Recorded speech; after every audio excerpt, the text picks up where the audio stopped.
Hola, seguimos avanzando en el curso. En esta clase hablaremos de normativas vigentes, sanciones, siniestros y reglas de velocidad. De 0 a 100 en 8 segundos. Dirección hidráulica. Frenos ABS. Máximo agarre en curvas.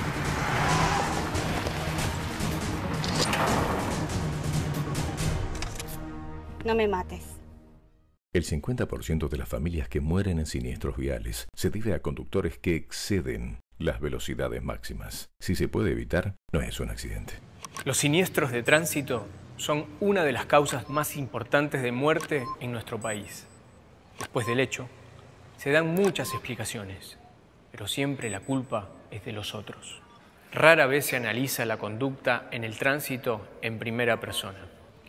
En nuestro país, la Ley Nacional de Tránsito número 24.449, promulgada en 1995, promueve conductas viales seguras y cambios de actitud en la sociedad, para poder actuar de forma más beneficiosa en la vía pública. Entre los temas que esta ley regula, podemos mencionar el usuario de la vía pública, la licencia nacional de conducir, el vehículo, la circulación y el régimen legales de sanciones. Comenzamos con el primer tema de la clase. ¿Qué cuestiones son importantes de la normativa vigente en la vía pública? Reglas de velocidad. Debemos tener presente las velocidades mínimas y máximas en el momento de la circulación vial. En zonas urbanas, la velocidad máxima es 40 para circular por la calle y 60 por avenidas. En proximidad de escuelas y lugares de gran afluencia de personas, 20. En encrucijadas urbanas sin semáforos, 30. En paso a nivel, sin barreras ni semáforos, 20. Y en rutas que atraviesan zonas urbanas, 60. En zonas urbanas, autopistas y autovías, la velocidad mínima se calcula teniendo en cuenta la mitad del máximo fijado para cada tipo de vehículo. Las velocidades máximas para motocicletas, automóviles y camionetas es 110 en zona rural, 120 en semiautopista y 130 en autopista. Los ómnibus, casas rodantes motorizadas es 90 en zona rural y semiautopista, 100 en autopista. Para camiones, autos, camionetas con acoplado y transporte de sustancias peligrosas, la máxima es 80 en todo momento. En rutas convencionales, 50 km por hora, salvo vehículos especiales que solo puedan circular autorizados por el titular de la vía. Se puede circular por debajo de los límites mínimos de velocidad en casos de transportes especiales o cuando las circunstancias del tránsito impiden el mantenimiento de una velocidad superior a la mínima sin riesgo para la circulación. Velocidad de riesgo. Datos actuales nos revelan que entre el 40 y el 50% de los conductores conducen más rápido de lo que recomienda el límite de velocidad. El exceso de velocidad es una de las causas más importantes de siniestro vial, porque aumenta las probabilidades de sufrir lesiones graves o de morir en el mismo. El 50% de las familias que mueren en siniestros viales se debe a conductores que exceden las velocidades máximas. Siniestros. Recordemos que siniestro es un conjunto de situaciones que, aún conociendo las normas, un individuo o una sociedad deciden ignorarlas, sin importar a quién afecte, manifestando ausencia de solidaridad. Algunas de las causas que ocasionan siniestros son conducir a una velocidad que supere las máximas permitidas, no utilizar cinturón de seguridad, no usar casco, conducir estando bajo los efectos del alcohol, de estupefacientes o de alguna sustancia que disminuya las condiciones psicofísicas normales, somnolencia. Causas que generan falta de atención al manejar.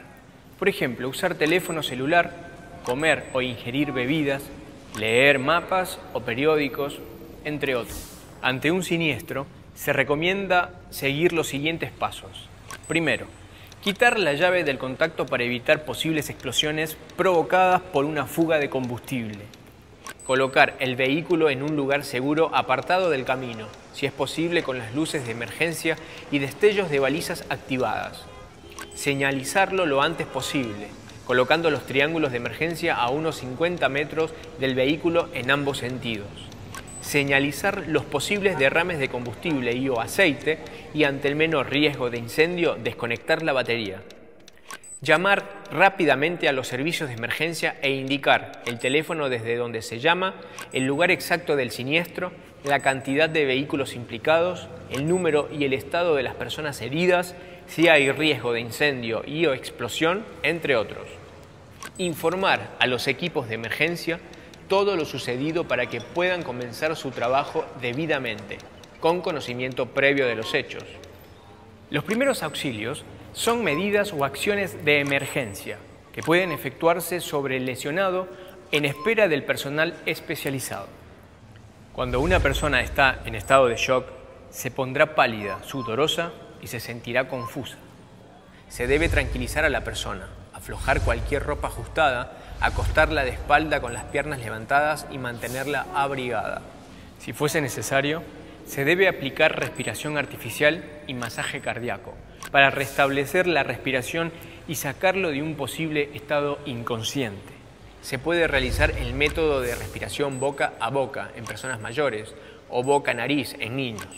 Consiste en introducir en los pulmones de la víctima el aire contenido en nuestra boca, faringe, laringe, tráquea y bronquios, antes de que quede viciado por nuestra propia respiración.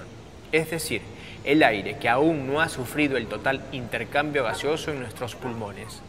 Si el accidentado tiene heridas o hemorragias, acueste a la víctima con las piernas elevadas y aplique presión con un pañuelo limpio o una gasa durante 10 minutos por lo menos. Debe mantener limpia la zona de la herida. Sin embargo, si el objeto que causó el daño continúa insertado en la piel profundamente, no debe ser extraído. Cuando cesa de sangrar la herida, debe colocarse un vendaje bien sujeto sin quitarlo hasta ser atendido, ya que ésta podría volverse a abrir. Cuando existe traumatismo, debe sujetar las fracturas, en lo posible utilizando varillas de manera que se mantenga firme la zona afectada. Se debe tener en el vehículo un botiquín con los elementos principales que deben ser fácil de transportar y abrir. Obligaciones del conductor. La participación en un siniestro ocasiona un estado de shock emocional, estado de nerviosismo, ira, angustia, pero ante esto es necesario actuar. Detenerse inmediatamente, llamar a la emergencia policial, ambulancia, suministrar los datos de su licencia y del seguro obligatorio a las autoridades, efectuar la denuncia del siniestro en la aseguradora dentro de las 72 horas. Responsabilidades del conductor. La responsabilidad de una persona es la obligación o el compromiso de tipo moral ante un hecho que surge de una posible equivocación cometida. Existen 3 tipos de responsabilidad si el conductor no cumple las normas de tránsito: civil, penal y contravencional. La responsabilidad civil implica imprudencia, impericia y negligencia. La imprudencia es actuar con peligro, es decir, aquel que realiza un acto que las reglas de la prudencia indican no hacerlo. Impericia es no actuar en forma adecuada ante una situación determinada, por desconocimiento y falta de práctica en la conducción del vehículo. La negligencia es la ausencia de precaución, omisión o descuido voluntario y consciente en la conducción del vehículo, realizando un acto contrario al que le exige la normativa vigente. Por ejemplo, quien circula con el vehículo en mal estado. Responsabilidad penal. La responsabilidad penal se presenta cuando se comete un delito de los enumerados en el Código Penal. Los delitos más comunes relacionados con la conducción son lesiones leves, lesiones graves, abandono de personas, etc. En cuanto a la responsabilidad contravencional, actúa la justicia de faltas de cada jurisdicción, estableciendo sanciones como las siguientes. Arresto, cuando existe un alto riesgo, falta de responsabilidad o de conciencia por parte de quien incurre en una infracción. Inhabilitación, es la pérdida del privilegio de conducir sobre cualquier vehículo o solo una clase de ellos, por un determinado lapso o en forma definitiva. Multa. Sanción económica que se impone a los responsables de infracciones. Concurrencia a cursos especiales de educación y capacitación para el correcto uso de la vía pública. Decomiso. Implica la pérdida de los instrumentos o elementos expresamente prohibidos por la ley, caños de escape no autorizados, faroles, etc. En esta clase hemos hablado las normativas vigentes y las sanciones, pero lo importante es el grado de responsabilidad que tenemos cada uno de nosotros en el cumplimiento de las mismas. Actuar de manera consciente en el momento de conducir en la vía pública es la clave. Para continuar el tema, proponemos y recomendamos las lecturas de la sección Infoteca. Además, recordamos que los tutores del curso están disponibles para sus consultas. Hasta la próxima clase.